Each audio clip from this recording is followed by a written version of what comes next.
What's going on, guys? Good morning. Happy Friday. It's another Armored Core Friday day where I think this will be the second Friday in a row building an Armored Core kit, but it won't continue into next Friday anyway. Sorry to say, but at least for 2 weeks in a row, we can build a couple of Armored Core kits. So I think it was last Friday, right? Anyway, Rev, and happy Friday there. Another Golden Zaku stream. Yes, golden, very much so. Indeed. David, good morning. Who else is here? Hao Temao is here. Hello. And how did you get your hands on that kit? It hasn't been reprinted yet. So yeah, this was and a couple of the last Armor Core kit that we built last time, and this one, and then another couple of things were sent to me by Glenn. So again, big shout out to Glenn for sending these along to review and share with you guys. So yeah, everybody say thank you to Glenn. And here I am playing Armor Core 6 right now. There you go, George. Awesome. It's a very rare kit. Yeah. Well, I didn't know, but I'll take you guys at your word for it. Apparently, just very briefly, just for like information on this kit beforehand. Yeah, there wasn't too much about it, but I figured just because it's kind of an older one, I didn't really know too much about like the rarity of it. But that's pretty awesome if it's a rare kit. So, happy to see me on a roll with these. Yeah, and honestly, what I would like to do, even though I have a number of other projects that I'm working on at the moment and that I have plans to work on, and then a bunch of other like older work in progresses that I would love to finish. All that said, I would also like to do like a nice custom project with some of this Armor Core stuff that Glenn sent along. I think would be awesome to do, but it's just a matter of time. These kits also would take a little bit longer to work on, just because I don't know, maybe it just depends on which one it is and like the parts, but they are somewhat seam line heavy, depending on the kit. Anyway, let me just switch that here. I actually have a sign that I often forget to use, but I actually have a sign that's plugged in, like it's outside the door there, that says like on air, so that when I'm live streaming, people know not to just like burst into the room. No one really would, except for Adam, I feel like, but the sign will let people know that I'm live streaming before they come in. But yeah, so for the kit that we were working on last time, I did not finish it on stream, but I did finish it off stream. So here's how that looks. Really cool kit and quite solid. So yeah, so again, like I said, I was not necessarily worried, but curious how solid the kit was going to be, because it's such an older kit, but it actually feels like quite solid in hand. So it's really nice, has a really nice weight to it. It's not all that big, but really nice. So got that finished and going to work on that review for you guys today after this.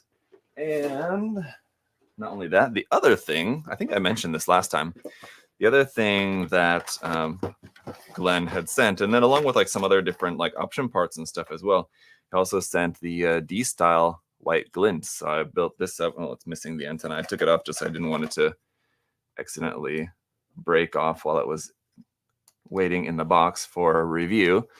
But yeah, let me move that so it'll be a bit easier to see here.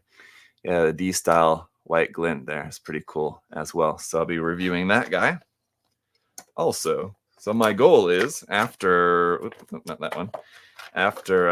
this live stream, to work on some of these reviews so you guys can see these in some more detail. But for now, let's go ahead and get to work so that hopefully we can actually finish the entirety of this build in not too terribly long of a stream.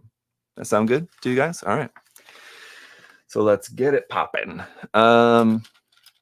Let's see. This Armored Core actually from the novel Armored Core Brave New World. Interesting. Yeah, any information you guys want to share, feel free. Please send it along, because I'm, only have very vague background knowledge of anything Armored Core related. So,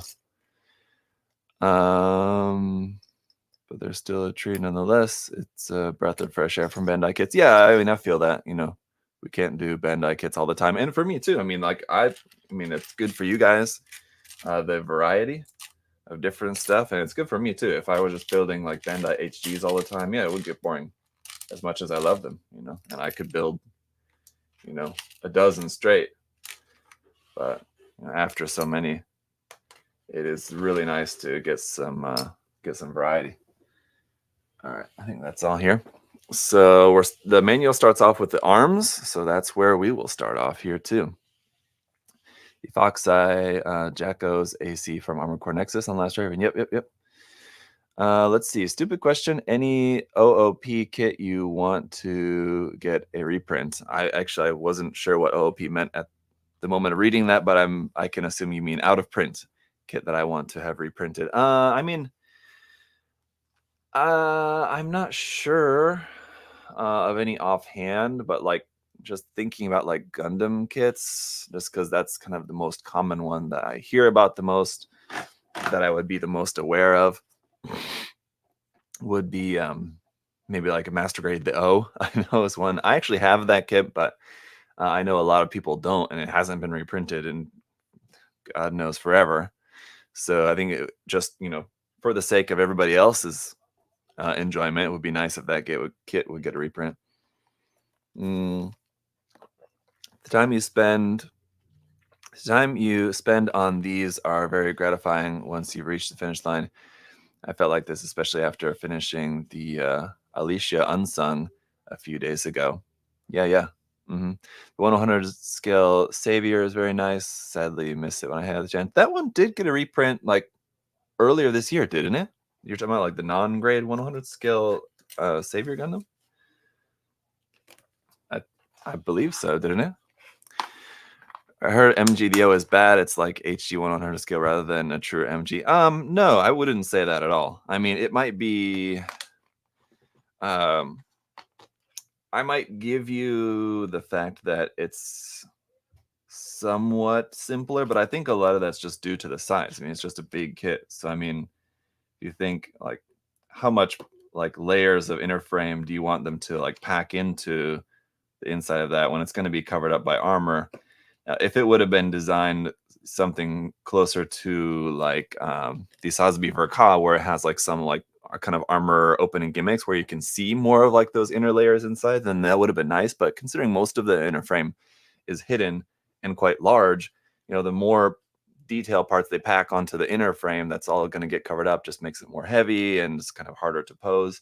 So I don't know if that is entirely the reasoning behind that, but in my mind, it makes sense for the kit to be a little bit more simpler underneath, like on the inside, because of that, because of how large it is. So, I mean, yeah, it's not the most complex MG, perhaps, but I definitely wouldn't say that it's like a large MG or even like an R, or like a large HG, or even like a RE100. I mean, I don't know. No, it's nice. I don't think it's bad. That said, the HG is actually really nice as well. So I actually built the MG first, and then I built the HG later. But I was actually quite impressed with the HG. But the HG can also be hard to find. I think that has been reprinted more recently, and it probably is reprinted more frequently as well. So probably a little bit easier to get your hands on. And if you can, I would honestly recommend just getting the HG, because it's cheaper, easier to get, and it's quite nice. But you know, if you really want a 1/100 scale kit, then no, the MG is good. Yeah, definitely. I would not have anything bad to say about that kit.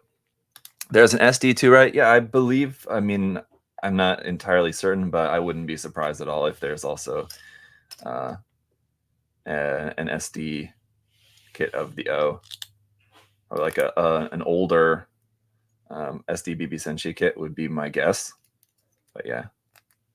All right, so there's our shoulder armor first. Very cool. I'm gonna be quite curious. This is the first time that I'm building. So I've only built a couple. I think I've only built 3 Armored Core kits before this. This is the 4th one, and it's the first time building a quadrupedal one. So, what are they called in game? Is there a different word for it other than quadrupedal so that I don't look stupid in the review calling it that? I mean, that is, I feel like that's, scientifically the right word for it, but if there's a better word to use, like based on in game, then I should probably use that. Quad leg. All right. That's fair enough. Quadruped. Yeah, okay. I mean, shoulder piece in game is called extension. Okay. Quadrupedals. Okay. All right. Yeah, I want to make sure I have the right terminology here for all you guys.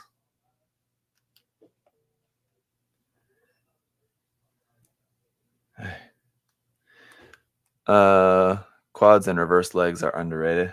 Now, as far as like what's the actual advantage in game, I know reverse legs are usually faster, right? But what about quad legs? I can't remember what's like the advantage of them. Well, they can carry more weight, right? So I guess if you wanted something that was with like a bigger, heavier gun. Okay. Is that kind of the gist of it? It's K and I.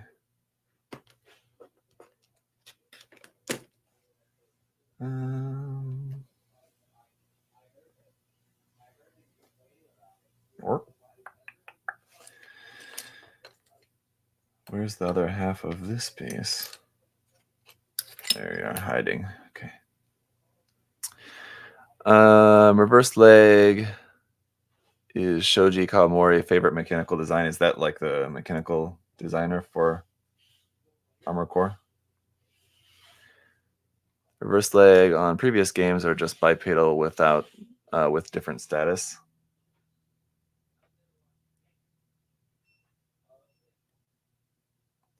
These polycaps are not going to stay in there on their own. They have to be rested and then closed in like that. Okay. So we built those joints, and now we can put together this other part here. There is also like a pretty cool feature that on the other arm, not on this arm, I'll show you here in a moment once we get to it, that there is a pre-printed like kind of decal on the arm, which is pretty cool. Would have preferred it as just a decal on a sheet of water slides so that you could actually just put it on yourself, but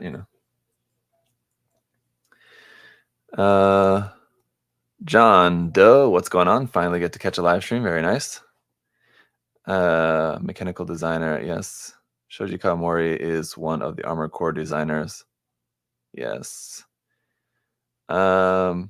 Are the parts made from ABS or polystyrene? So polystyrene entirely, yes. There's no ABS as far as I can tell.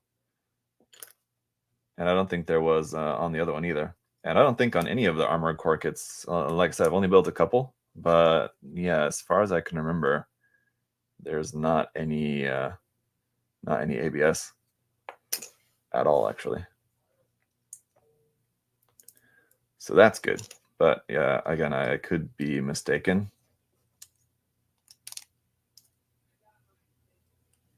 But I remember them all having a pretty similar feel, which is like the feel of Kotobukiya's like kind of more rigid plastic here, like this, which is quite a polystyrene feel to it. It doesn't have that kind of squishiness that ABS has.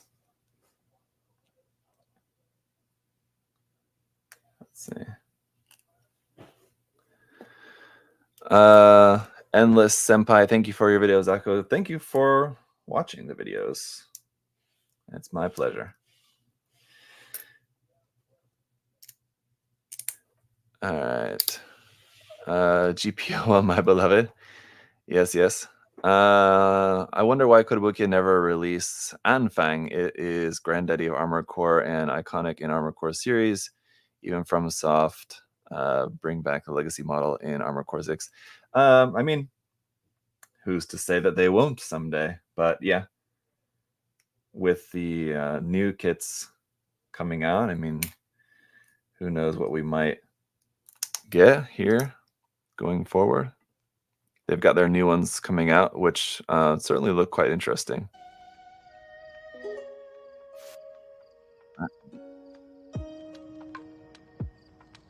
Uh, is that Koto? Yes, Mash. It is the Koto kit. Well, Bandai's not coming out with a kit of this one, at least as far as we know. It'll be interesting to see what Bandai comes out with. Uh-oh. Wait. Oh, okay, that's right. What Bandai comes out with, because it seems like I can't. How can I say this?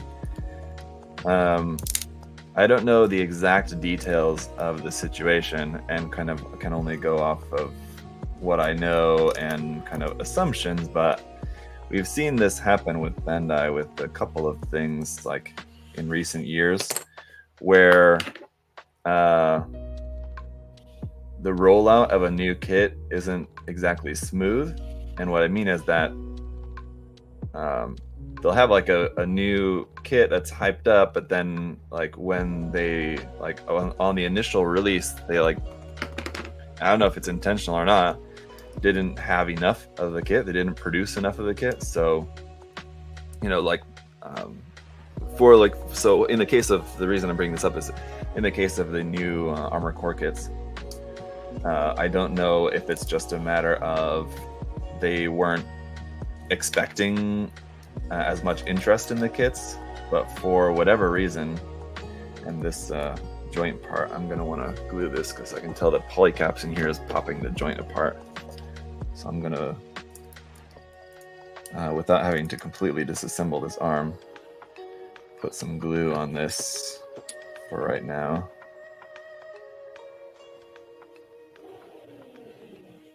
And I'm going to leave that there for the moment. I don't know what the deal was. They Bandai didn't expect the kits to be as popular as they've been, or what, I don't know. But for whatever reason, it seems like the rollout of these kits is going to be slow, in that they're just not making enough to satisfy the demand. And unfortunately for us outside of Japan, we're always going to be the redheaded stepchild getting like sloppy seconds. I don't know what's the best kind of expression to use for that, but yeah, we're not going to be getting like first dibs necessarily on kits when they're coming out. So we're going to have to be waiting, as they're probably fulfilling orders for Japan first. And then, you know, it's going to be like a slow trickle of kits available here to anywhere outside the US for the time being, and then we'll have to wait. So what's going to happen is that, like Bandai, you know, takes pre-orders for the kits from retailers. Retailers place their orders, and even before, because Bandai has to place their production schedule so far in advance, I think even before they take orders, they already have a production schedule laid out for the kit.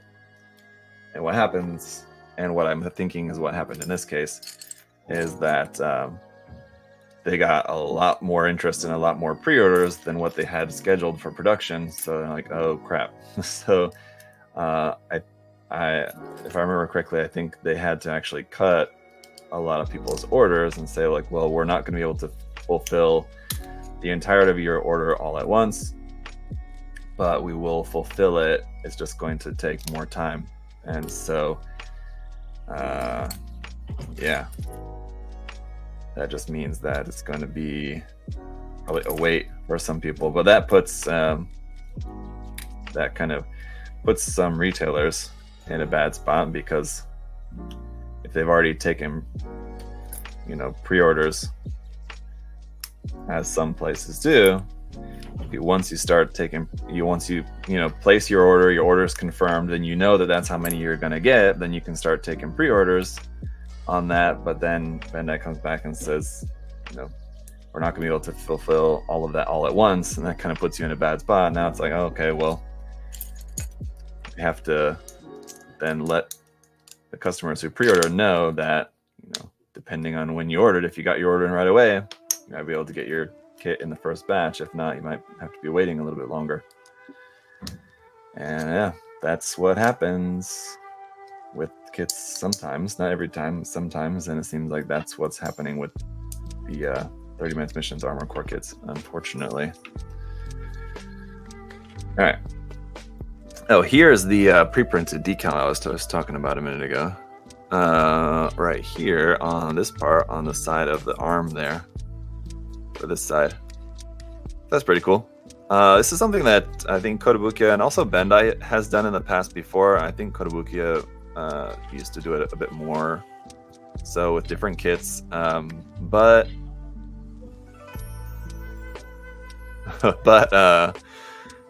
yeah, I mean, it's kind of cool, but I would much prefer just a waterside decal, just to be able to do it myself. Okay, PCM. Let's see, it's gonna be this one. Actually, let me do this other one first. K and I. So I can glue this. Oops. That one there, and K.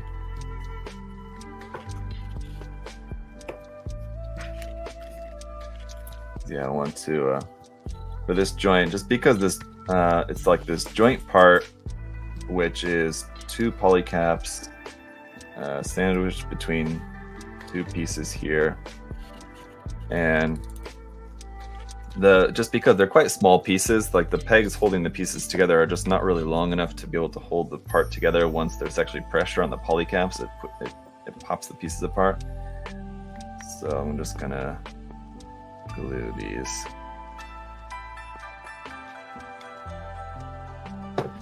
All right. Then where were we? Okay. M.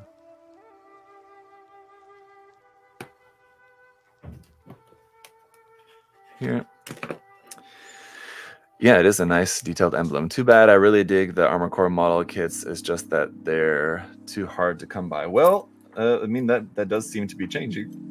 Excuse me. With new kits coming out. Well, Bandai's got their new 30 Minutes Missions Armored Core kits coming out. Kotobukiya's reprinting kits, and also got new ones coming out as well. So I mean, I think you're in a pretty good timeline for Armored Core kits, and I think, I don't know for sure, but I can only assume that Kotobukiya is going to continue to reprint some more of them as well. So I don't know about this particular one, or any particular design. I don't know. I couldn't say, but all right. Times 2. Let's see. This one here, like that.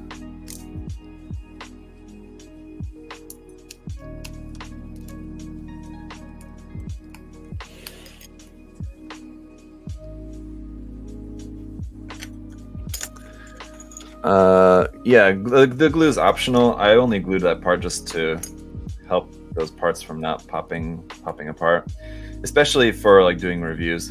So you guys have to remember that I'm also trying to, I mean, I have to handle the kits quite a bit more than you necessarily would. I mean, it's not like they're like such fragile little snowflakes that you can't handle them at all. But I mean, just keeping in mind that they're model kits and not toys, the idea is that you're gonna build it and pose it and then just kind of set it and leave it alone. But obviously for doing a review, I have to handle the kit you know, a fair amount, showing off different aspects of it, and then also doing posing and everything like that. So because I need to handle the kit a lot, if there's a like part that can be a little bit kind of loosey-goosey, then it just makes my life a lot easier to just glue that part than having to mess with it a bunch during the review recording process. I don't do that every time. Sometimes I'll suffer through it. Kind of depends on the part too. If it's a part that like I know that like if I glue it, even with a small amount of glue, like then it's going to be a pain in the ass later if I want to like disassemble the kit to paint it or something. If that's the case, then I may try to just, you know, suffer through it in the review and just, you know, have a headache. But if it's something that, you know, like this part I can glue just because I'm not too worried about having to take it apart later, it won't be too bad. Then if that's the case, I just would prefer to just glue it.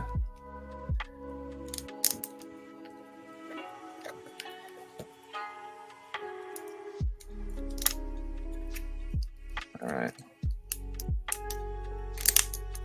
So because of that, I want to give those parts a little time for that glue to dry before I press it. So the arms are done, and that means we can move on to the legs. Actually, the legs and the waist here I'm going to build. That's like the first part of the legs, and the waist section is what I'm going to build first. Just because how I have the parts separated here in my box, organizer box. Bit disappointed that Armored Core 6 seems to be forgotten by FromSoft. No DLC, no co-op missions. Yeah, my guess too. I mean, not being a big Armored Core person, but just, you know, based on other things that I've heard and just kind of, yeah, taking a look back at how Armored Core games have been rolled out in the past, I would also guess that there's going to be another like spin-off 6.5 sort of game. Yes, I would agree with that. It's probably what's going to happen, but I don't know. I don't follow that stuff too closely.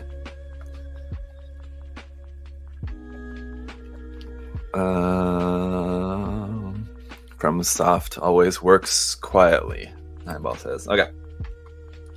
So this part is like kind of, we're going to build here first. It's like the kind of knee parts sort of, and there's the parts for the front and the back are slightly different. So there's like two of each, two like front knees and two back knees, sort of.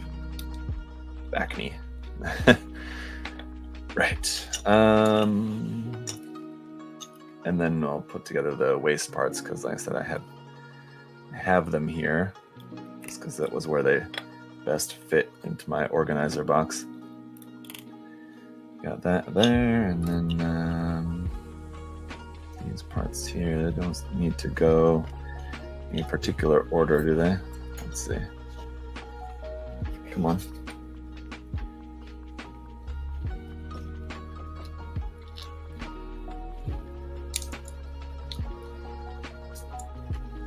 That. Nope. Nope. Nope. Wait a minute. There you go. All right. So there's one of those.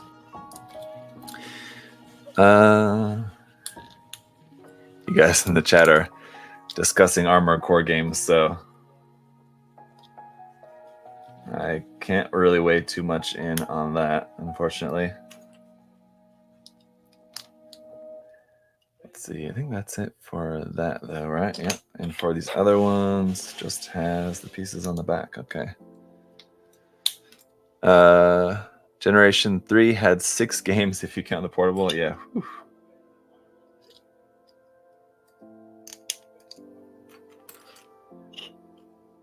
Let's see.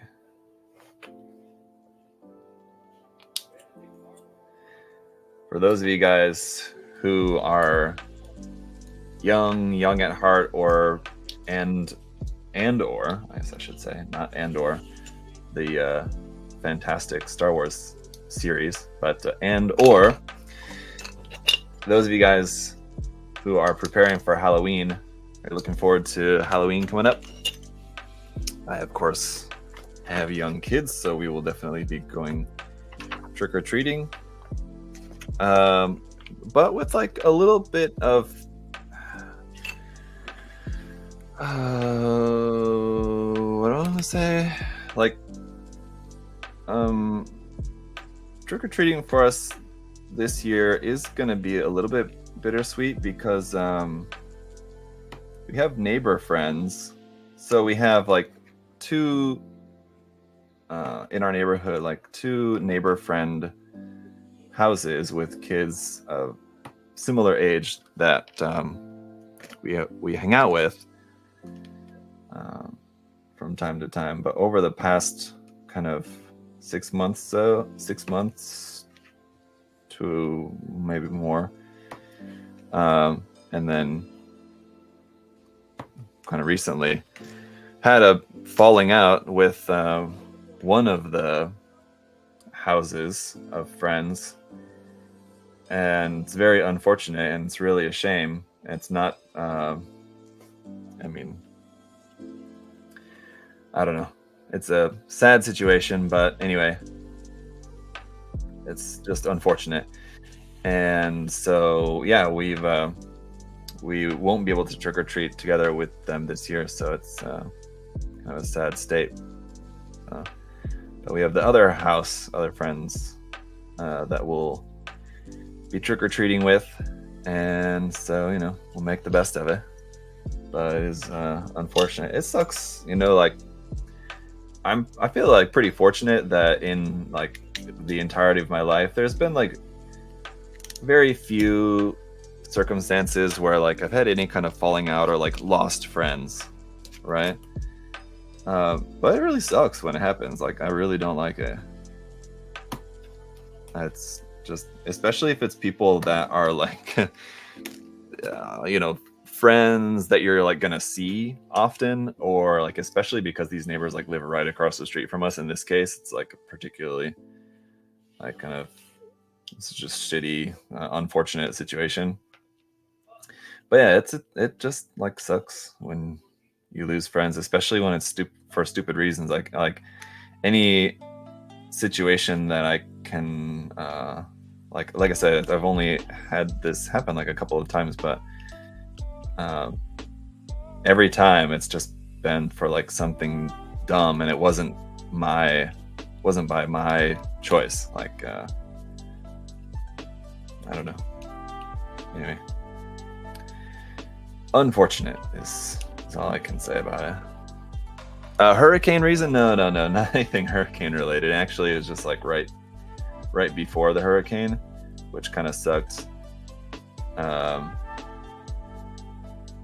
Just because, you know, the hurricane's usually a time when like you kind of really rely on your neighbors too, because like if there's, you know, something that, you know, goes wrong, you kind of, that's when you really kind of want to have a good relationship with your neighbors and the people around you.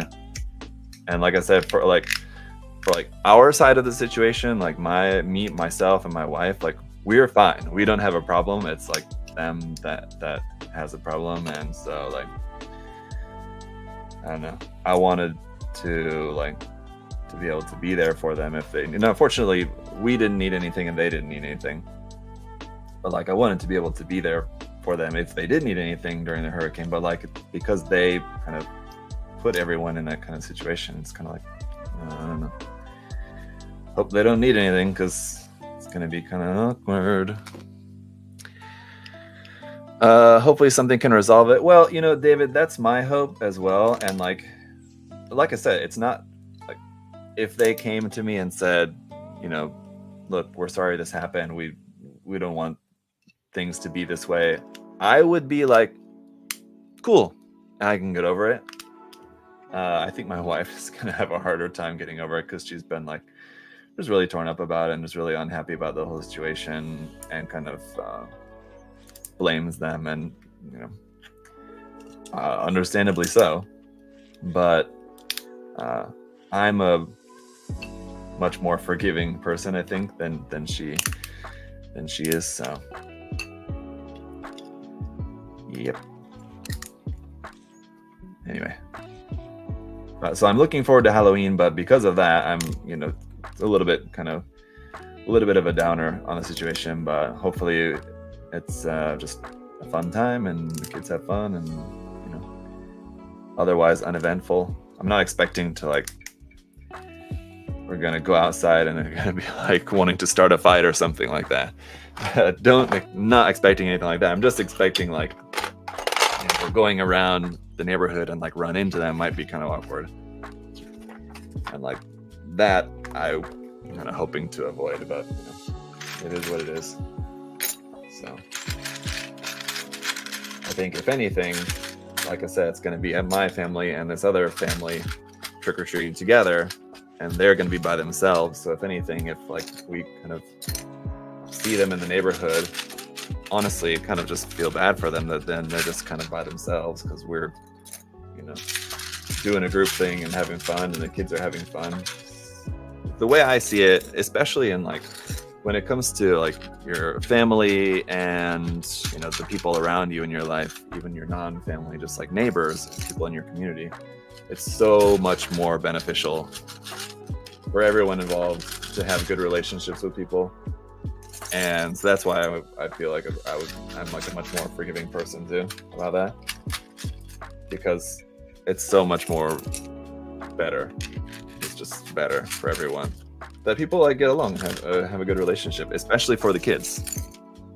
You don't want things to be like awkward and like make your kids feel awkward and like make your kids feel like you can't play with them anymore because of whatever. So that's why it's a real shame. Like for me, I'm like a quite like independent person. You know, like when we were living in Korea, I only had like a couple of friends that I would see maybe, you know, once or twice a month, maybe not that much. Just kind of most of the time, if I only, you know, I just work and hang out with my family, and that's pretty much it. I'm not like a person that like wants to hang out with like a bunch of friends all the time or something. I feel like that just kind of comes along with once you have a family, you know, that just kind of happens. But anyway, you know, if it's just me and you know, losing friends, you know, it's a shame, but you know, I'm fine. I'm not gonna be like depressed, crying myself to sleep at night about it. It's more so a shame for the kids. They're the real, you know, losers in the situation. Just moved into my neighborhood last year, and I tried to be kind to all our neighbors. It makes life more pleasant. I mean, yeah, of course. I mean, at the very least, just, you know, being kind, saying hello, you know, reaching out kind of, you know, when you can for whatever reason. Like we have other neighbors like on the other side of us. It's like a really, really old couple, so like we don't let's see, there's two, but why are there 4 of these? Unless that's not the right part. Let's see. Ooh, let's see. I think I just, for some reason, have more of this part than I need. I'm not sure. There's a bunch more there. Maybe they're, well, okay, hang on. I gotta see what's going on with this part. Why I have more than I need. I think that these were possibly extra parts that I didn't need. Let's see, was it L1, L2? Yeah, okay, so there was extras. All right, that's good.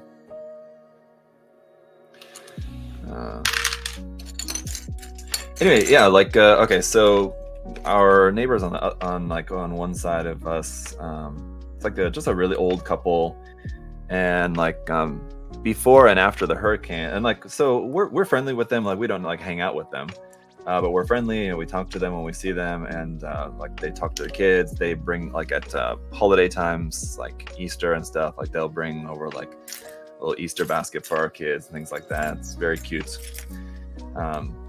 But like before the hurricane, I like go and check on them, just go like knock on their door and say, hey, are you guys ready? Do you need anything? Like we're going to the store, or do you need anything ahead of the hurricane kind of thing? And then after the hurricane, I'll go and like check, like, hey, are you guys okay?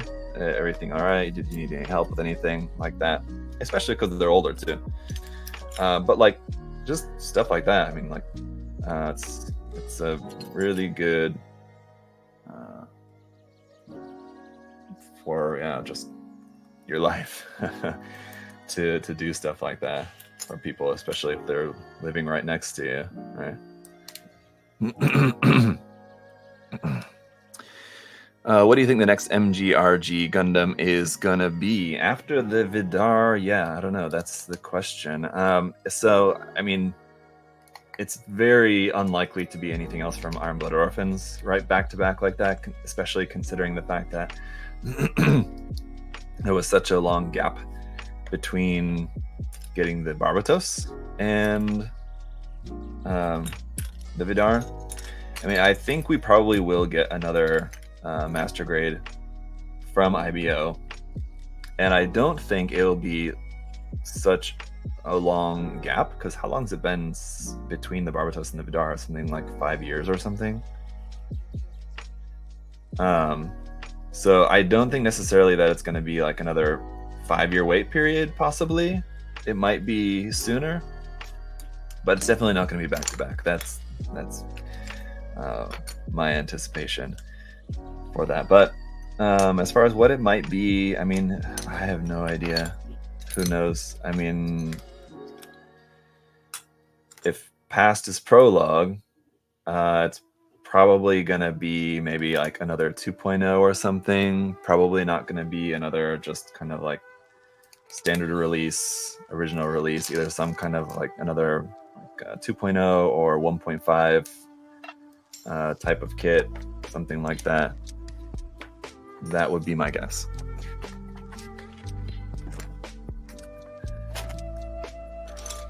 All right, so that was only for that part that's different for the left and the right side, only for that first like kind of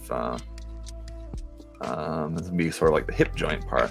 Everything else is ×4, but just the way I have the parts separated out, we're going to build 2 and then we'll build the other 2. Okay, that's over here.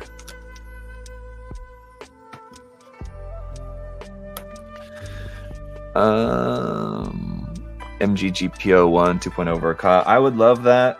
That would be awesome. That's kind of like exactly what I would like to see. I doubt that that's what it's going to be. You know, I don't think I'm that lucky. But yeah, I know that. And I know I'm not alone. You know, just because you're mentioning that, and I know plenty of other people would like to see that. And I'm sure Bandai has that on their radar, that they know that kit's probably at some point due for some kind of 2.0. I don't know if it'll be a Verka. I hope that it will be, because I think that would be awesome. I don't know that it'll be a Verka though. We'll just have to see.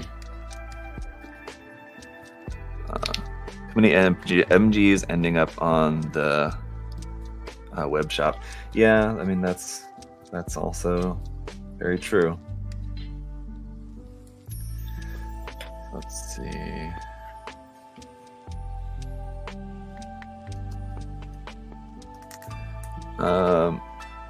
MGRG Gundam Pharaoh would be lovely. I mean, it would be cool. I highly doubt that that's gonna be the case. I would be very, very surprised at that. But it would be cool. Yes, I agree. All right, so this is actually kind of the base of the foot here for this part, just to kind of keep you guys in the loop as to what's going on here with this build. We've got, let's see, this part doesn't need to go on ahead of time. Put that like that. This part on top. Oh, well, maybe that would have been better to put on ahead of time. Let's see if we can squeeze this in here. Yep, yeah, okay.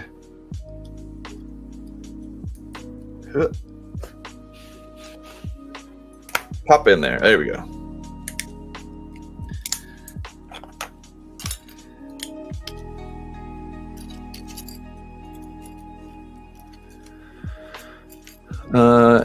MGGPO3 Dendrobium with a mobile armor. Yeah, not likely, but I think, you know, just similarly to how the GPO1 would be nice to get a 2.0, whether it be a Verka or not, it'd be nice to get a 2.0 of the GPO1. I think, you know, they could just as easily go for the GPO3 instead. You know, and I think if they choose to do one, then it's very possible they'll do the other one as well. It's just a matter of which one would come first. I mean, I don't know.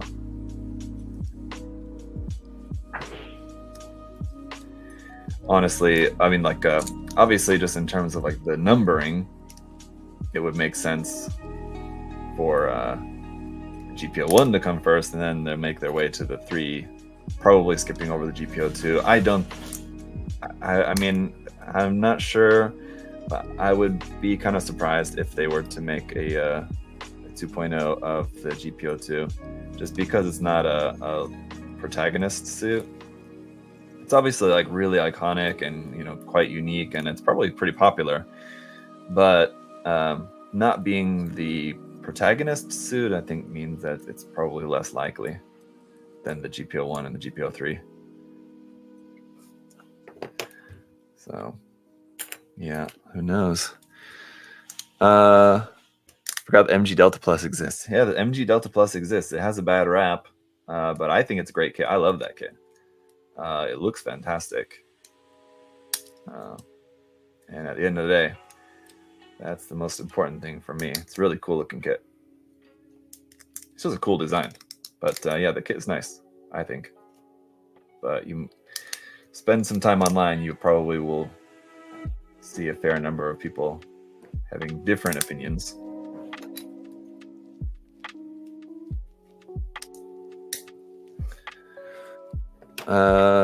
Age 3 normal MG would be a huge win. I'm not a big I do like the age 1. It's really nice in terms of the master grade.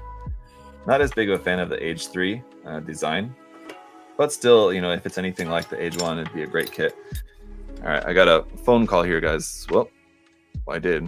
It's gone. I was gonna answer it, but I guess not. I was gonna say, please hold. I guess if it's important, they'll call back or leave a message.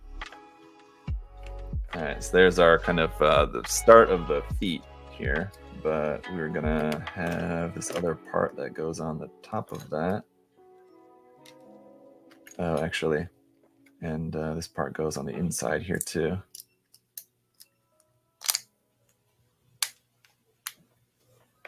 Like that.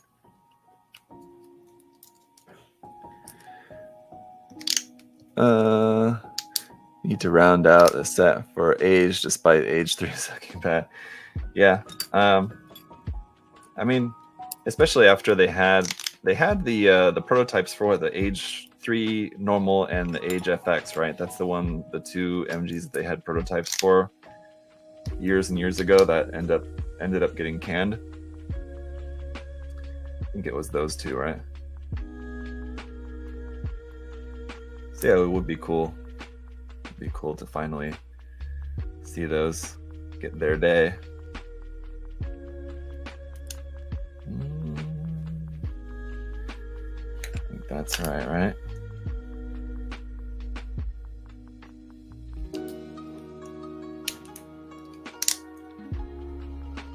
Yes. Now,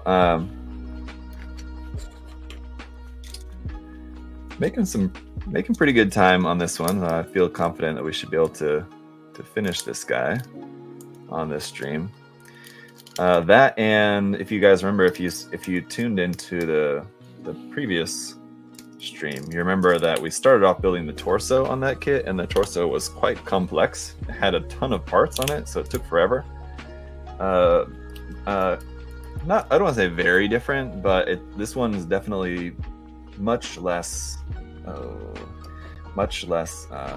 complex than than that one in terms of like the amount of parts in the torso.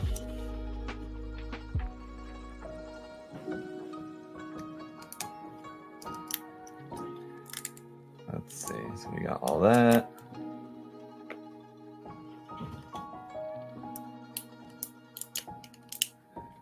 All right, oh, nope, we missed the polycap. So yeah, this is gonna be a situation where we gotta try to get this plugged into the polycap here without being able to see where the polycap is. And I think I got it there. All right. Oh, and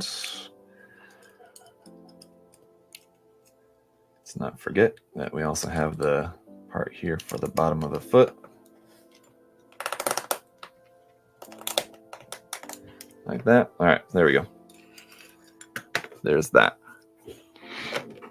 Anything Witch from Mercury kind of miffed by a budget cut? I mean, I think honestly, I would imagine that a master grade aerial would be quite popular. But yeah, I don't know if they're waiting maybe to just let the full mechanics kit sell for a while more before they try to push a different 1/100 scale version of that, because I can't be certain, but I would guess that based on the model of the Gundam Barbatos beforehand, where they had the 1/100 scale and then followed it up a couple of years later with the master grade, that sales of the non-grade 1/100 scale kit probably fell off greatly after the master grade, because most people are gonna understandably opt for the master grade. I'm sure the 1/100 scale still sells, but the sales, I'm sure, were hurt a little bit by the fact that the master grade exists. So anyway, if they want to really get their full money's worth out of the non-grade 100 scale, then they gotta let that sell for a little while more. So all right, we can go ahead and put a couple of these legs together here. So we got one like this. There's one, and one of this one, one of the front legs and one of the back legs. The only difference, really, like I said, being in the connection part here is like slightly different, just so that I don't really know what the point of this was, but for like the front legs, so they can only move like this 90-degree range from like straight on to straight to the side, and they can't go backwards at all. And it's the same for the back legs. Seems like they could have engineered that part to just be turned the way I think it is, but. And then anyway, the knee joint's slightly different, or the knee kind of armor piece right there. You guys can see that. But that's two of the legs. Now we just got to build the other two. But let's see, we can put these on. So this one's going to go right here. Be kind of tight in there. Oof. Like that. And the back one here.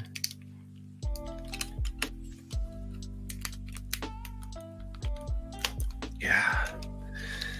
It's pretty tight, but that works pretty well. Like that. It looks kind of goofy now, just being like that. But let's put together our other legs here real quick then.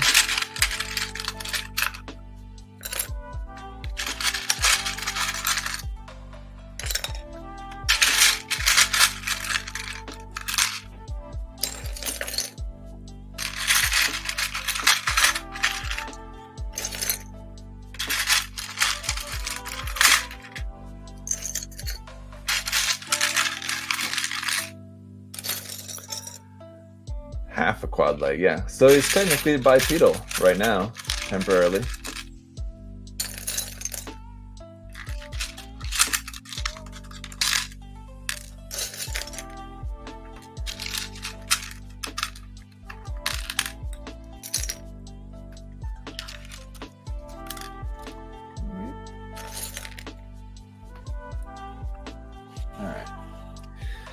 I'll probably have to check the instructions a little bit here, but there's a couple pieces I know I can just put together here straight away. Easily, just to kind of get a couple little sub-assemblies out of the way here real quick of a couple of pieces.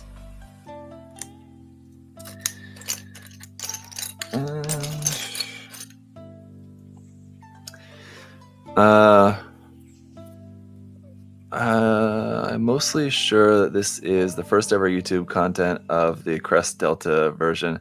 That could very well be the case. I'd have to search, but you guys can, if you want to run a little search and let me know. That's it's always fun, interesting. I like that. There's a couple of kits that I think that basically like on my channel is like the only channel that you can find any video of about like a certain kit. I think there's a couple of kits like that. It's not too often because, you know, most things, well, especially if you want to narrow it down into just like English language only, like an English language like full review, you might be able to find like some kit like this, for example, that maybe has a video on YouTube where it's basically just kind of like a, I don't know, just like a video just like showing images of the kit and maybe not too much, like no narration or anything like that. But where's our last little silver bent piece? There it is.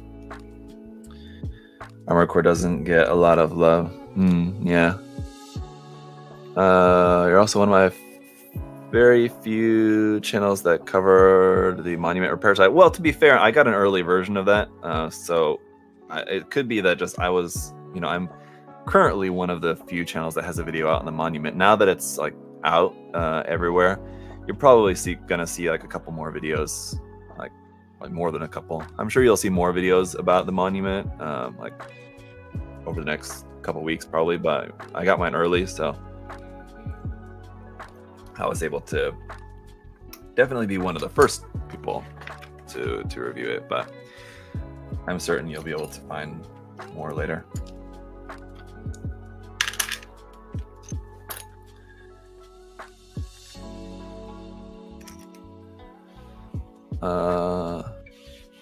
Yeah, the Kodo kits are for advanced experienced modelers. I mean, yes and no. So they're definitely like these kits, and like any of like the Kotobukiya Armor Core kits, you know, of the few that I've built, I would say this, that they are I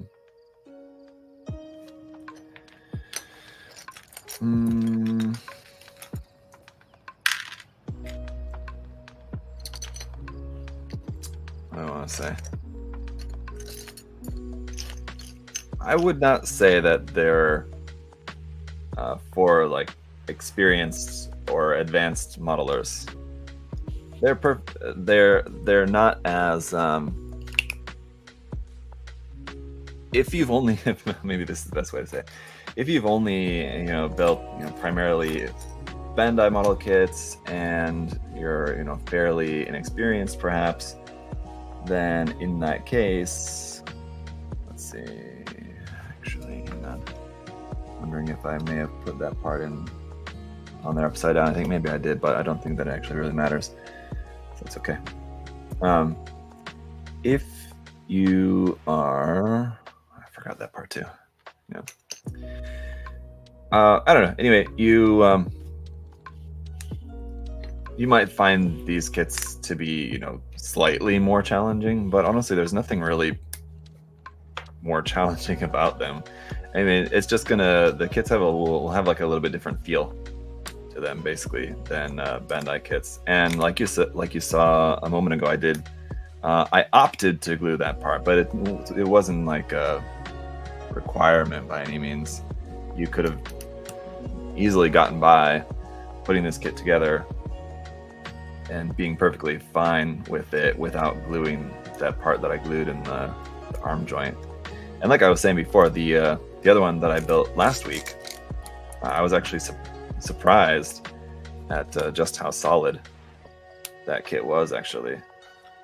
So I mean, I guess that maybe evidence that that I kind of had an expectation for the kit not to be very solid, but I expected it, you know, just it's a kit from 2007, and it's a quite like complex design with a lot of parts. So I think it was fair for myself to kind of have the assumption that it's probably going to be maybe a little bit janky. May require a little bit more finesse, but actually it ended up not needing that. So yeah, I think these kits are pretty nice.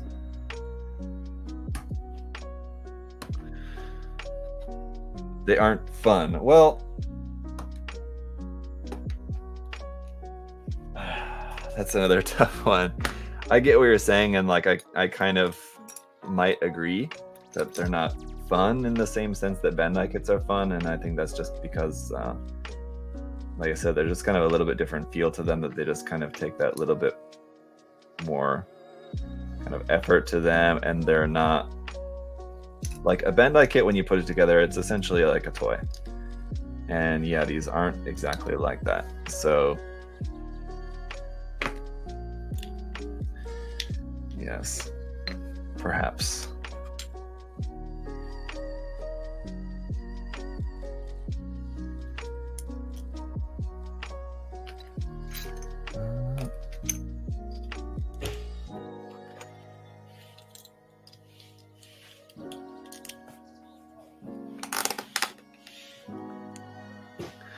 Oh, I love Armored Core builds.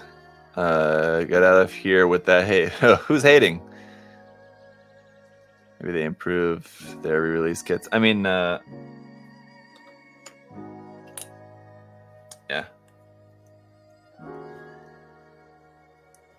As far as I know, Kotobukiya, like Bandai, doesn't, when they reissue kits, they don't make any actual changes to the mold or anything like that.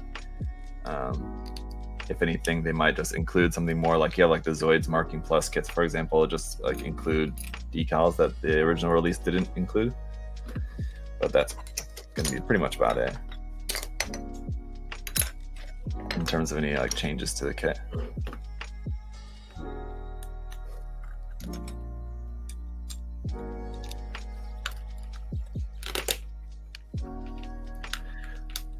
RG-ARC-78 has anything popping off when you do a simple standing pose?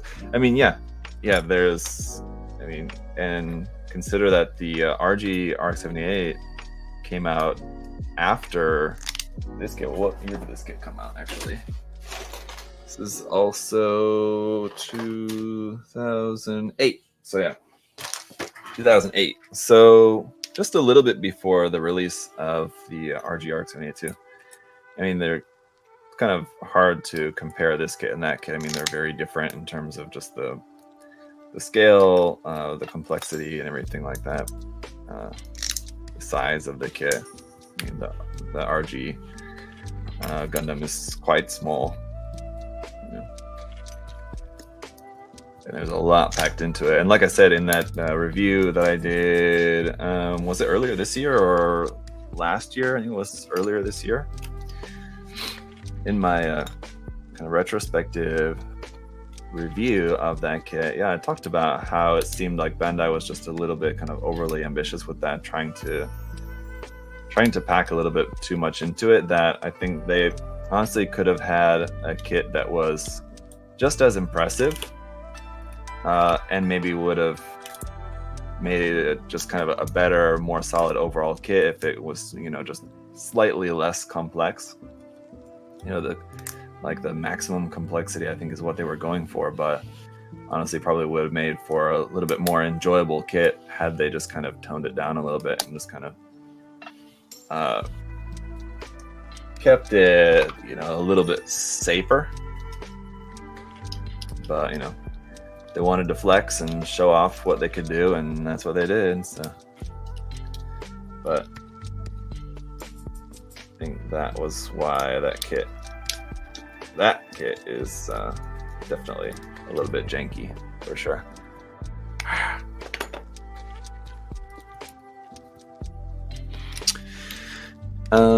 I considered picking it into my collection or not. I should just skip the HG RX-78 Revive. Then I actually love the HG RX-78 Revive, George. So I would highly recommend that kit. But if you want any version of the HG Gundam, the HG, the Origin kit is my favorite. But the Revive would be my second favorite. Either the Revive or the entry grade, honestly. If you just want like a 1/44 scale one. The G40 is also really nice if you can get your hands on it, but I think it's probably harder to come by.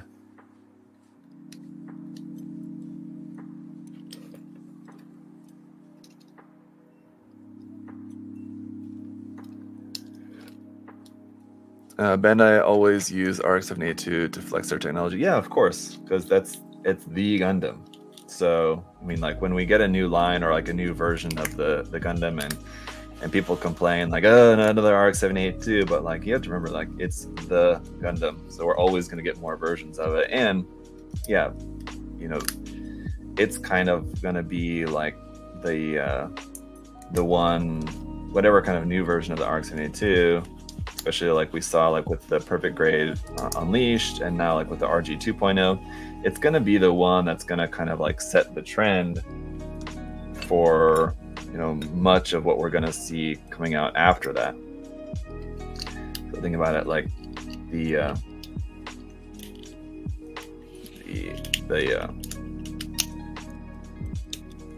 just different advancements that we see from time to time in different releases. So in some cases, like with the RG RX-78, the original one, you know, it was really impressive at the time to consider that you have like this full, like very detailed inner frame packed into like a 1/44 scale kit, and like it's really complex and has all these parts and all this detail and everything.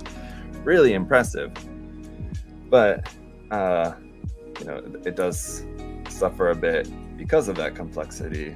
Now, obviously, Bandai has gone on to perfect that now, and so now we have, whoops, the 2.0, and we've seen, you know, that the 2.0 is not the first fantastic real grade. We've had, you know, a number of really, really nice real grade kits out for years now. So the RX-78 being the Gundam, I mean, it's going to be like the showcase of new technology, but that doesn't always necessarily mean that the technology is perfected yet.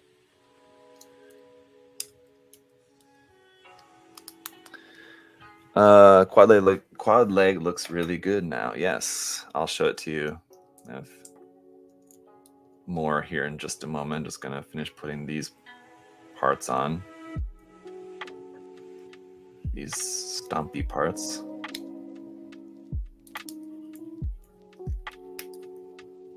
Come on.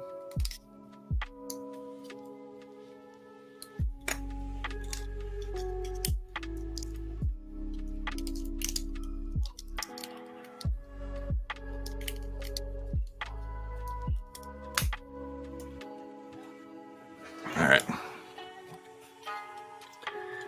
Here we go.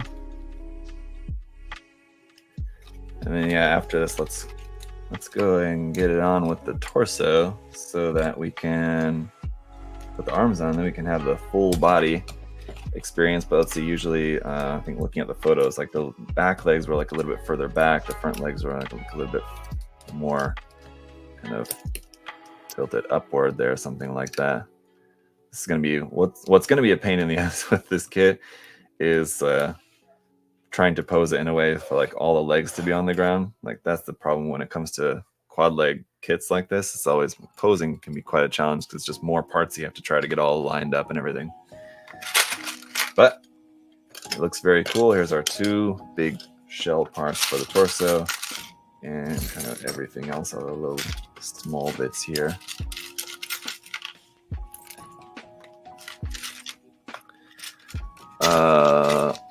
Rest wing RG win. Oh, so you're asking like when the rest of like the wing series, so like the Death Scythe and all that.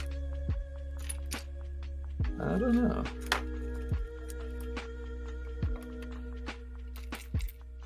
They showed, of course, there was like, what was that? The RG Wing Zero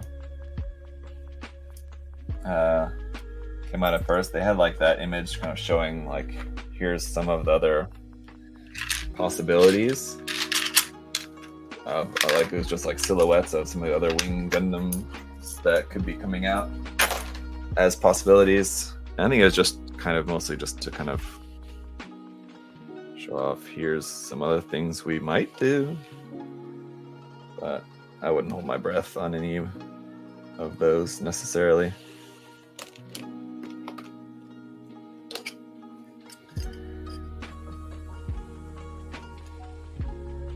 Alright. X9, where's that piece?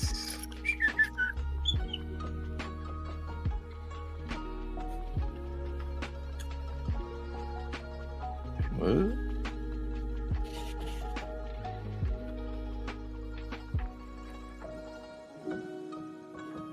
Wait, what? Oh. Looking at this, thinking like, how am I supposed to put that part on there? But wait a minute. All right, hang on. I can't tell what part's what here. That's like that. And this one. Okay. But wait. What? Oh, this is just must not be the right part here. Hang on. There we go. That's the right one. That's supposed to be in there, and then we can do this. Okay.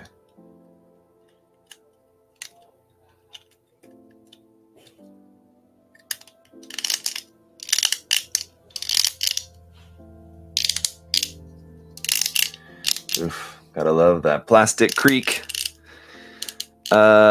Can't promise instant 10K views, but it has interesting kit that GW sold as gotcha box in Japan. What is that? Can you review the upcoming Kill Team starter set? It come with the easy to build kits. I don't know what that is. I'm not sure. I would have to look into that. Oh, great. Let's see. So for this next part of the torso, it's going to be a bit of a challenge here, I think. It's going to be a real big brain time as I'm trying to decipher what goes where. So bear with me a moment here.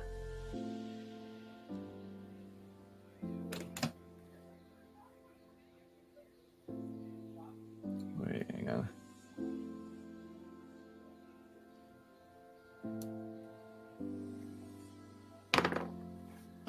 It's like this.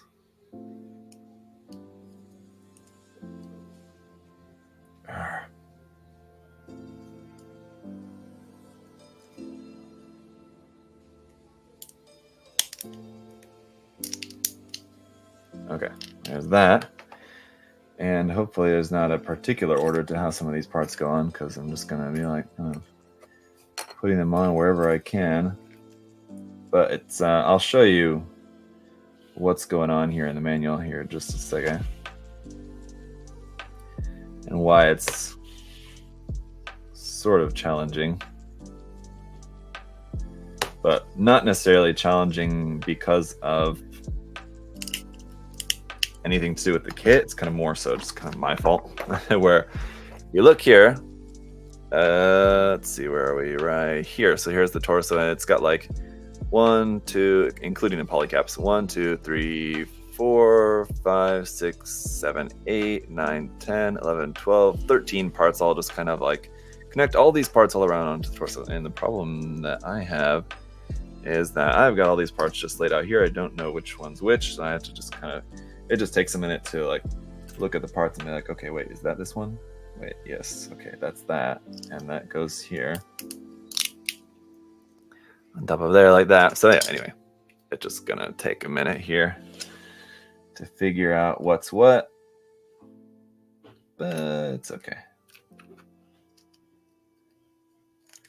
That's what I'm saying. The only thing that I'm worried about is if there's a particular order to how these parts need to go on. That's going to be kind of harder to follow.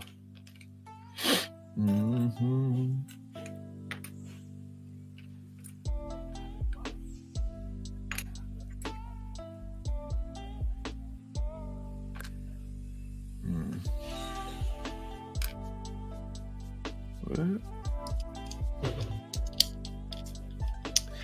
Hello from Australia. Probably gonna fall asleep, but hope you have a good build, mate. Thank you. After seeing that instruction page, all I could focus on was the parts on the top belong to frames. I mean, yeah. Like I said, it's not like it's difficult. It just kind of takes a minute. Whereas, like with like building a Bandai kit, I can like glance at the manual for like literally like a second and know what to do and like know what part goes where. This one, I have to kind of like look at it for a minute more.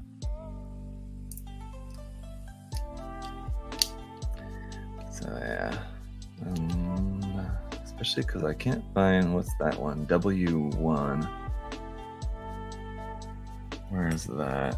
It's like a kind of flat sort of piece. It's not this one. It should be a centered piece. Not that. It's not that. Or that.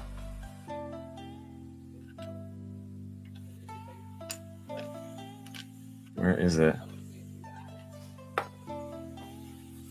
I'm just completely lost. Where is this part? Okay, so I'm gonna move on and put together a different piece here for the moment. But this one, the problem is it says it's two parts put together, but I can't tell which two parts go together. It only looks like one piece, but it says it's two parts, W3 and U9 together. But where is that?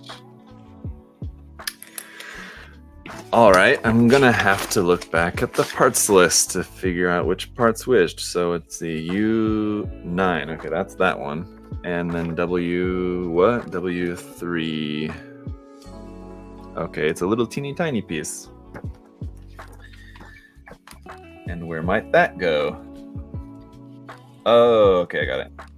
Gotcha. Yeah, it's this little vent piece here on the front. Okay, that's why I couldn't tell what it was, because it's like a little vent that's on the back side of the part. Like this here. Okay, wait. Fuck. I'm like trying to do the opposite side first.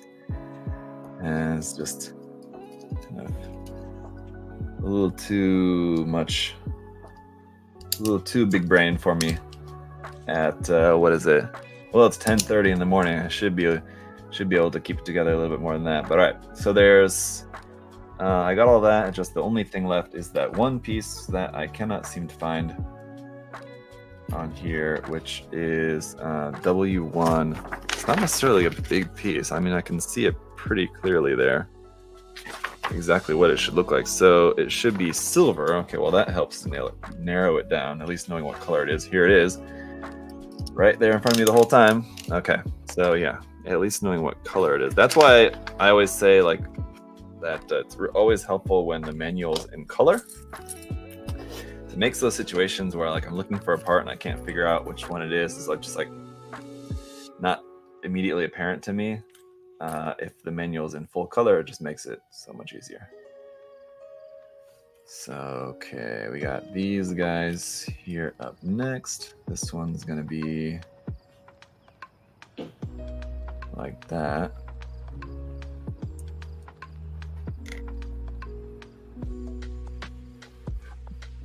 And then, not that one. This one here. This little spiky bit should be on this side, like that, and that there. So that's 1, 2, 3, 4, 5, yes, parts here for this section, and that goes here on the underside of the torso there. All right. This kind of building method can be confusing for me since there's a lot of pieces. Yeah. And so that's why a lot of people tell me that I hear a lot from people that they're like, oh, I couldn't do that. I would get all the pieces confused. And like I always say, like, honestly, it's really not that bad. It's not like you're going to, like, there's so few instances where you have like two parts that you need to differentiate, but it's hard to differentiate them. Usually it's pretty easy to tell which part's which without knowing the number of the part. Like this, I don't know if this, like, okay, for example, the manual calls for part W5, and I don't know which one of these is W5 and which one's W7, but I mean, they look very different, so you can tell which one's which just, you know,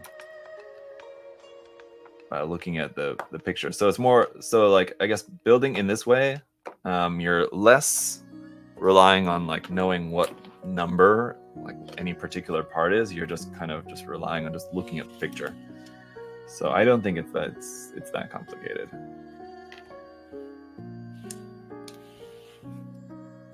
So maybe it just depends on, because you know, they say that like people are different type of learners, like auditory learners, visual learners, whatever. So I would guess that I'm just a visual learner. That's why this building in this way, you know, works for me. I can just like look at the picture and I can see which part needs to go where. But I can understand why it might not work as well for some people. I think it's also just it just comes down to it's like practice and repetition too. Just the fact that I've built so many kits, like build a lot of stuff, so that also just kind of makes it easier. Or, you know, if you're fairly new and or don't build very regularly, it's kind of like a bit like using a foreign language that maybe, you know, you studied a bit and, you know, but you haven't used it for a while. Kind of, if you don't use it, you lose it kind of thing. Where you don't necessarily have to relearn from scratch, but you might be like a little bit out of practice if you haven't done it for a little while.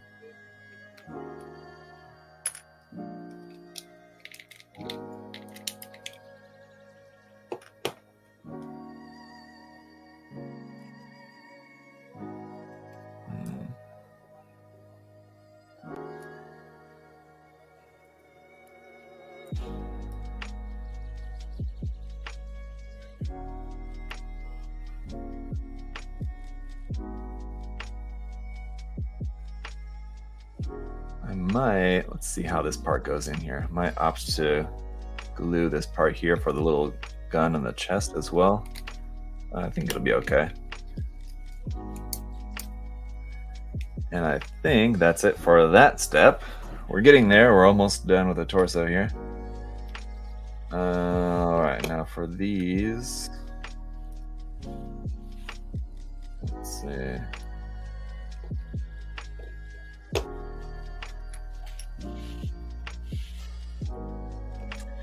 Going to opt to do this part first, just to get some parts. That's the other thing too. Like, for example, I was looking for a particular part that I need for this, and I'm not sure like which one was right. So what I'll do is then do like a different subassembly first. Like, okay, well, this other section that I'm looking for is like a lot easier to find. So I'll do that and then kind of come back around to this other part. getting some of the parts out of the way first will make the other parts easier to find.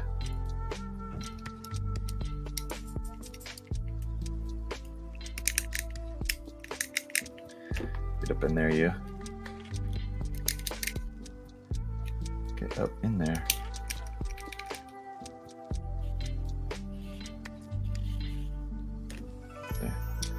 Should have put this part in first. It's kind of a mess up on the manuals part why they didn't have us do that. So let's see if I can't, yeah, pop that out. This on first be much easier. If that's not in the way. Then put this one on there. There we go. Then this one here. And all these little guys in here. I mark off each runner as being complete in the instructions before cutting anything off. So you mean... I don't get exactly what you mean.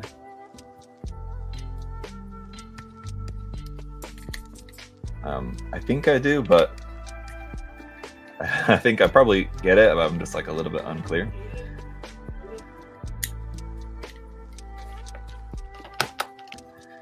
Okay, so yeah, all those parts are out of the way, and now it should be easier to find some of the other parts that we need, or this other last little bit. Got that little detail part in here. This one here. Okay. These ones here on the chest. I think that's right. Managed to nail that one. Okay. I gotta say, the chest is looking super cool.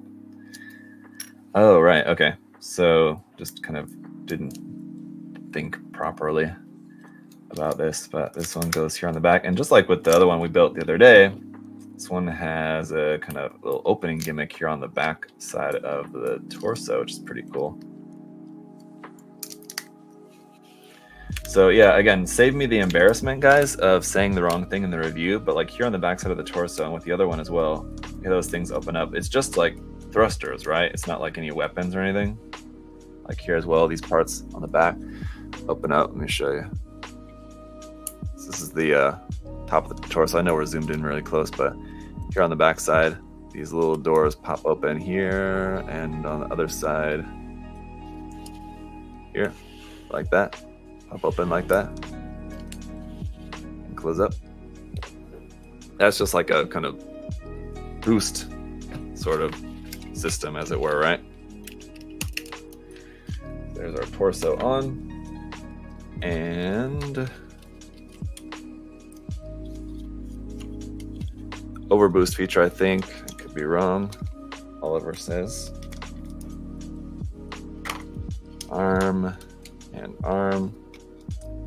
One thing we haven't touched on at all yet in discussing the construction of this kit is actually just the colors that it's molded in. You'll notice it's molded entirely in a mix of like dark gunmetal for like the frame, and then the armor is like a mix of molded silver and molded metallic blue. So here's how we're looking here without the head. Pretty cool. I love the torso design with the kind of gun out the torso like that. It's pretty cool. I like it. So, all right. Let's put together the head, and then we have the weapons on the back, and that is it. And I actually do have an additional weapon set that I'm going to put together. There's a couple of real teeny tiny pieces there on the head. Booster. Okay, yeah. Overboost thruster, right. It's cooling for the overboost mechanism. Okay.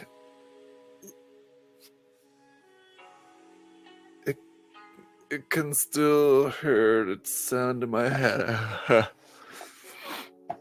Those guns are for anti-missile. Okay, so the gun in the chest.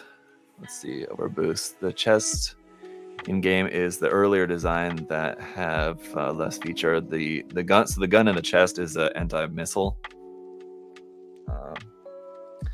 Okay, cool. Thank you guys. Shout out to y'all looking out for me so that I don't embarrass myself too much in the review. But hey,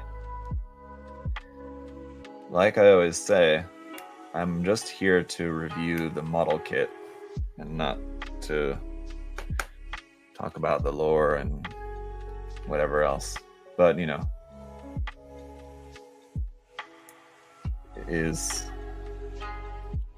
the only reason that like it matters to me, you know, whether that something might be like a weapon or serve some other function would be it just might affect like how I pose the kit. So like if, you know, for obviously one thing that I have to do for the review is just posing it. And so you know, if I'm posing it in a way to like show off something like as like a weapon, like an action pose, but it's not actually a weapon, then someone might come back and be, you know, comment about it, or just, you know, see it and be like, what the fuck? Actually, someone was deriding me in my review of the burglary dog recently, saying that, I guess insinuating that my posing was bad because I've not seen Votams. And like, I don't know. Sorry, bro. Wait, okay, so that, wait, what? So that goes on there first. Let's see. Wait. What? It should be 2 parts. There's another part that I don't have on there. What is that? B3 and B1. What the fuck's that?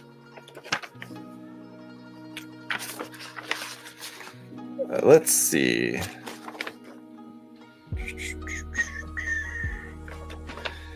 So 1 would be, where are we?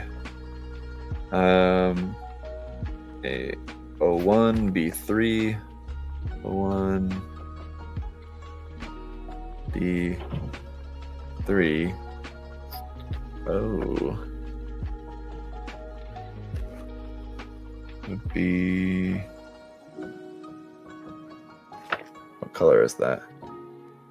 I think silver. So, okay, oh, this one, all right, okay, I got it. Yeah, I thought that might be that, but all right. That there, so that when we put this piece over the top, that will actually fit. Right, okay. That makes sense. Gotcha.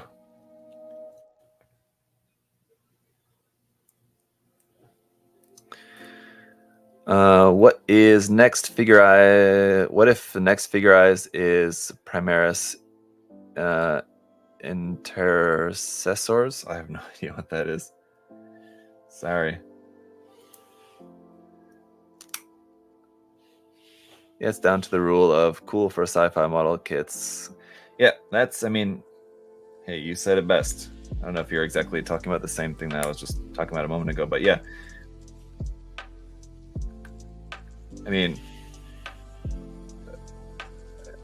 you'll, like, for the box art and for like the promo images, like Bandai or whatever else company, they'll want to show off the kit, whatever kit, you know, this or if it's a Votams kit or whatever, they'll want to show it off in a way like showing off poses from the anime. And the reason is like, because obviously for fans of the anime, you know, it's cool to see the kit to be able to reproduce the poses from the anime. But, you know, for someone like me who's maybe not necessarily a fan of the anime, haven't seen the anime, I just think that it's a cool looking kit. There's not really any particular reason for me to know, like, to have like the knowledge or just like a reason to pose the kit in a certain way. Like for me, like if I'm posing this kit and it looks cool to me. Oh shit. Yeah, it might bother someone that might say, oh, that doesn't look like how it did in the anime or whatever, you can just be like, well, that's cool.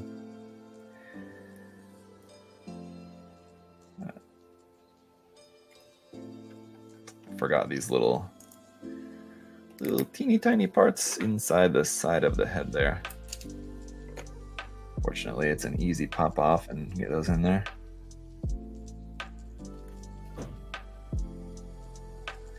And the head is complete. Not really my favorite head design, but it's interesting.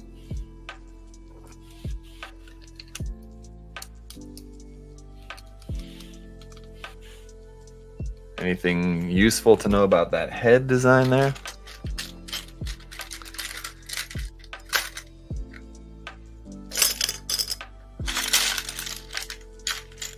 Oh, you guys are talking about Space Marines, right? Okay, so that's why it doesn't mean anything to me. I don't know anything about that, sorry.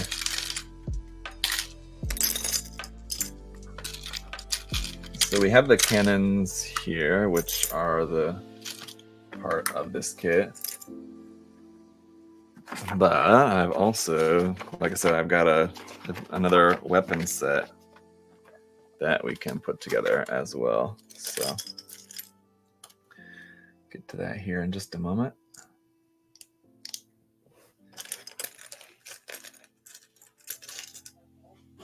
I do really like the these big like Gatling cannons that we have here for the back of this guy.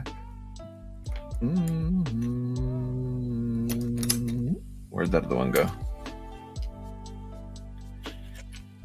There's that, which has this one here.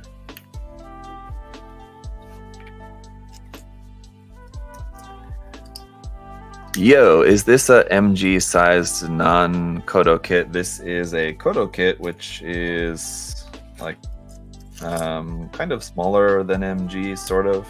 I mean, kind of depends on which MG you're talking about. And also this one's a little bit different just because it's a quadruped design. So it's obviously going to be a little bit shorter in terms of head height, but in terms of like size, I mean, I think it's probably right around similar to like an MG. Yeah. So like if you wanted to kit bash this with an MG kit or something, I think you could definitely do that. Again, depends on which MG you're talking about. You know, certain ones might work better than others just in terms of the size and the design.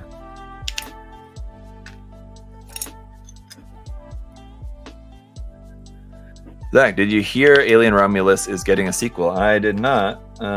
I don't think so. Although I mean, all I know is that it's gotten kind of like mixed reviews, so I would be kind of surprised, but pleasantly surprised. Okay, I did this wrong. Pleasantly surprised if it is getting a sequel, because I liked it well enough. There were certain things that I wasn't entirely happy with, but I also feel like I want to watch it again too, because that's like on first viewing, I didn't like Prometheus either the first time I watched it, but I think it's just because, like a lot of people, I was just like, what the fuck is that? But you know, after watching it a couple more times, there's still like some really stupid parts of Prometheus that I don't like, but you know, generally I like it. I kind of I can't get this part. It's to a different degree, but it's kind of similar to like what Anno did with the rebuild of Evangelion movies. Really different, especially like the first one, and then yeah, later ones too, actually. But really different. But I get kind of the reasoning, I think, behind that, and the idea, and just the value, and just like trying something different with it. So that I appreciate, and it's similar with Ridley Scott and Prometheus and Alien Covenant. I mean, if nothing else, they're different. and I don't like everything in the movie, but you know, they're fine. And anyway, with Romulus, I liked it well enough. It was different.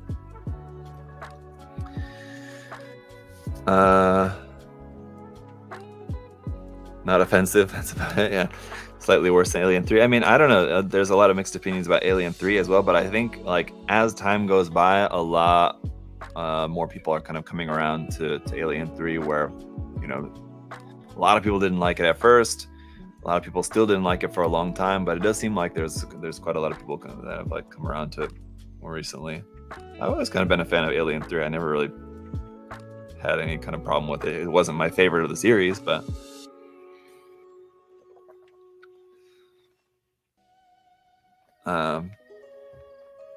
yeah, that's interesting, Patrick. Your point about Ava there. I mean,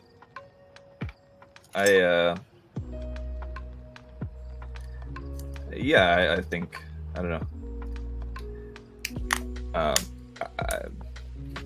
That's probably very much the case. I mean, that makes sense, and I think that it's interesting that that's his thinking about the series and how he kind of built that into the story. I think it is interesting. Yeah, so I agree. I mean, I like Rebuild for what it is, but yeah, the first time seeing it, I was like, what? I was not on board.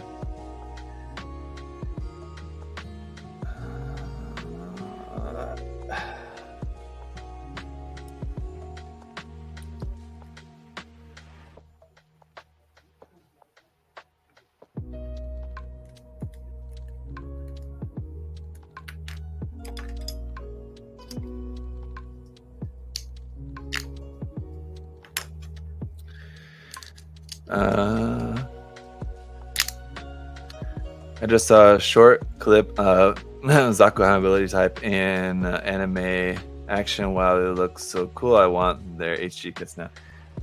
Those are some really cool kits too. Yeah, with the like, if you, I think we talked about this on the last stream too, because someone was asking about HG Zaku kits.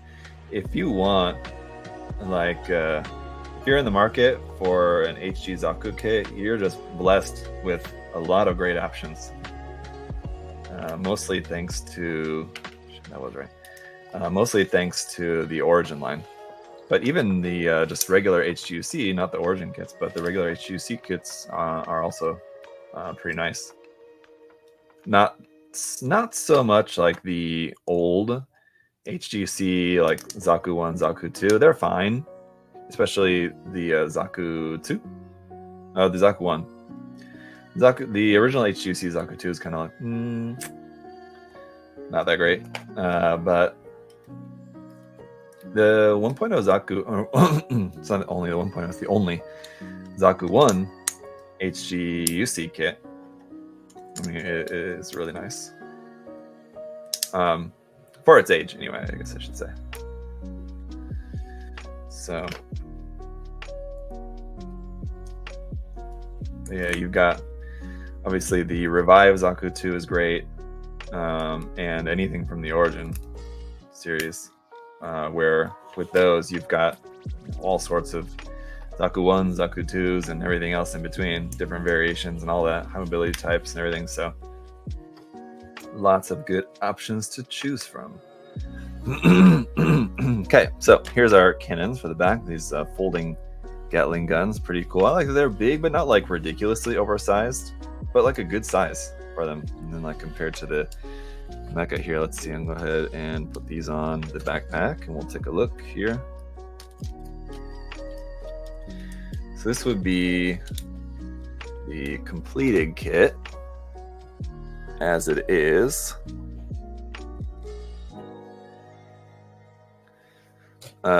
Like that. Very cool.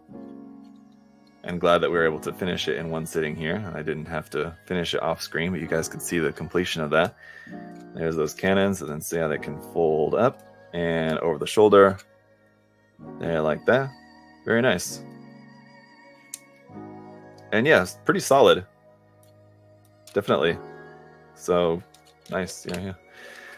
But like I said, we do have one kind of added bonus of an additional weapon set here, which is very similar. It's like Gatling cannons, and I'll tell you exactly which one here in just a second. It's Gatling cannons and something else here. And again, a big shout out to Glenn for sending me this awesome stuff to share with you guys.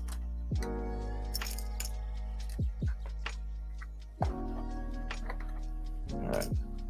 The color is not going to match exactly. Interestingly, this weapon set is molded in, it's like a dark gunmetal, but it has like a little bit of a green tint to it.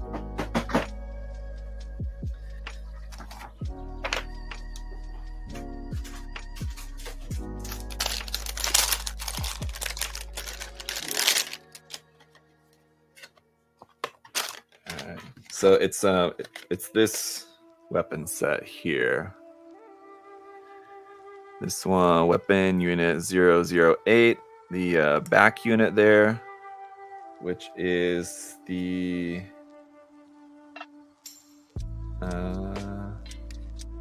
chain gun, and the arm unit, arm unit is a handgun. So yeah, chain unit, chain gun, back unit, and handgun. So obviously we won't be able to use the handgun with this kit, but I can just still show it to you guys here. The handgun, I think we only have one of too. It's not like not a set where we have two of them. We've just got the one.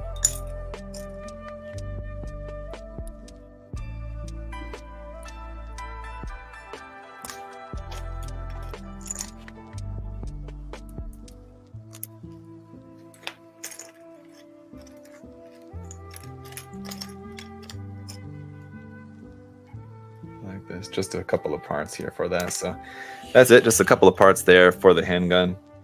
I'm not a big handgun guy myself, as you guys know, for my mecha, but it's kind of interesting. One thing that I don't... Oh, the camera froze all of a sudden. Probably the battery died. Let me see. Oh, sure, the battery's okay, but we'll go ahead and change that anyway. While we're here, that means it's a connection problem with my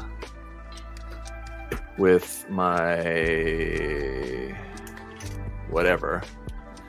Anyway,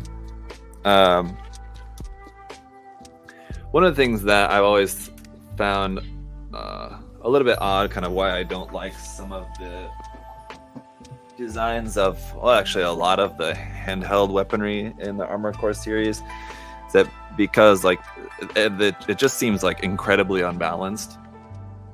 Not like the power scaling or anything like that. It's not like you have like a part that's like incredibly OP or something like that, but it's more so like you have a mech holding this gun with like nothing on the back end and like this massive gun out the front. It just seems like these guys like have to have the absolute hugest wrist muscles. I mean, I know they don't have muscles, but anyway, you know what I mean? Like, it just seems like there's no way that they could balance actually holding on to these massively front-heavy guns. But like when you see them in action, they look cool. But that's one thing that always just kind of stuck out for me. It was a little kind of weird, like hard to believe.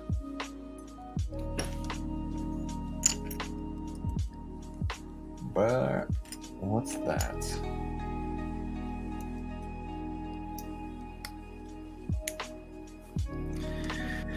You got Katoki'd.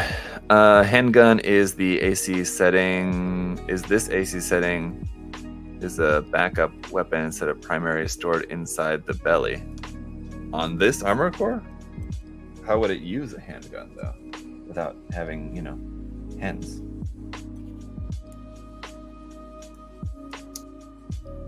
I'm not doubting you. I just don't know how that would work.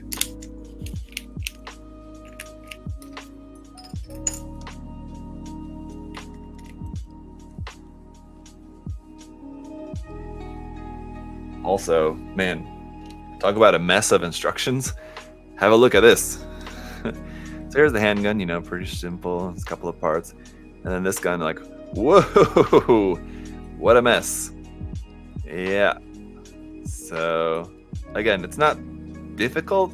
It's just not the kind of thing you can easily glance at and, you know, be able to figure it out. It kind of takes a second.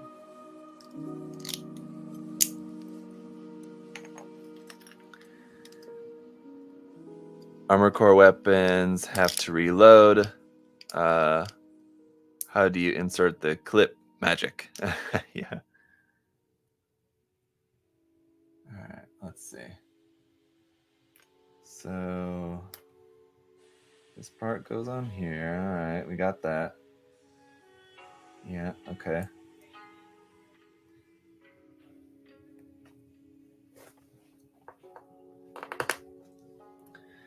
That's on there. Okay, fair enough.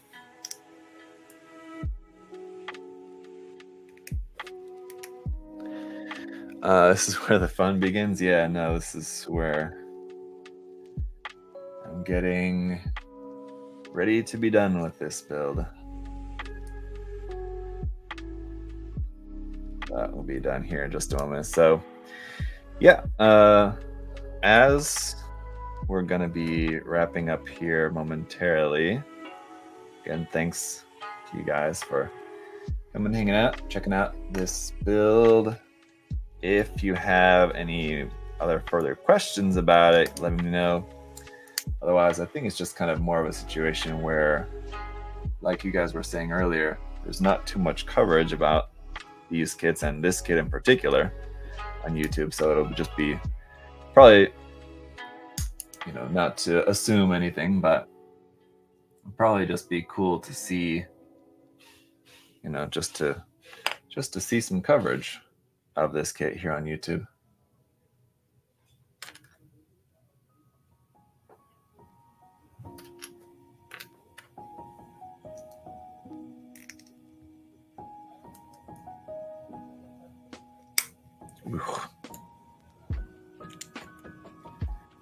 That goes on there, and then this one goes like this, like that. That's not right.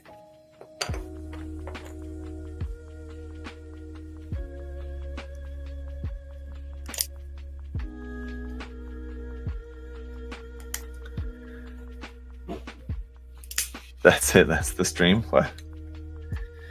Almost. Hang on. I'll finish putting these guys together. If I can.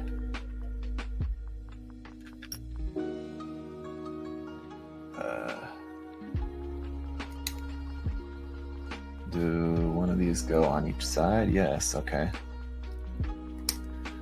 So each of those guys go there. It's on here.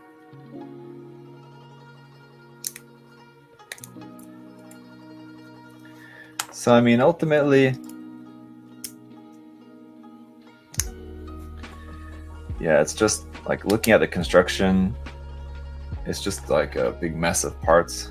But, you know, it just takes a second to kind of wrap your head around it, and then it all kind of works out.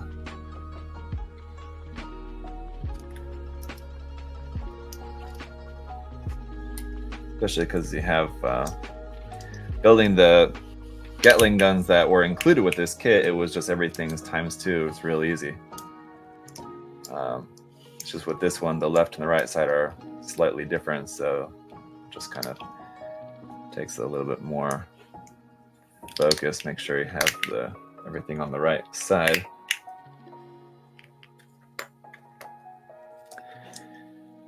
If you can hit something with it, an Armor Core 5 grind blade with aim assist. So yeah, I don't know if this is the grind blade, but what's that that Kotobukiya Armor Core kit that has the big massive like 5 chainsaws all together? Is that the grind blade? I don't know, but that one's getting reissued as well, and I am planning on getting and reviewing that kit just because it's so ridiculous. Giant, what would it be? It's not even quadruple, what, quintuple chainsaw blade? Chainsaw? You know what I'm talking about?